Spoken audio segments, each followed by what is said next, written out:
যারা দেশকে বিভাজন করতে চায় তারা জারস, যারা দেশকে বিভাজন করতে চায় তারা জারস, তারা দেশের শত্রু, তারা দেশদ্রোহী, তাদেরকে আইনের আওতায় আনতে হবে।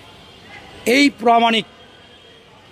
প্রামাণিকও কিন্তু দেখেছেন জামাতের মঞ্চে উঠে কত সুন্দর সুন্দর কথা বলেছে।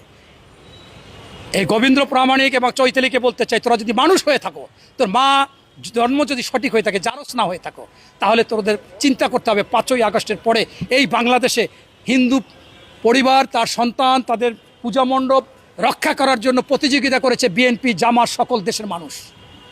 অথচ পার্শ্ববর্তী দেশ ভারতে কোরবানি করতে দেয় না, গরুর গোস্তের জন্য মেরে হত্যা করে রাস্তায় ফেলিয়ে রেখেছে, মসজিদে ঢাকঢোল পিটাচ্ছে, মসজিদ ভেঙে দিচ্ছে, আপনার ঘর বাড়ি লুটপাট করে, মা বোনদের মুসলমানদের ধর্ষণ করে, ব্যবসা প্রতিষ্ঠান ধ্বংস করে লুটপাট করে নিয়ে গেছে।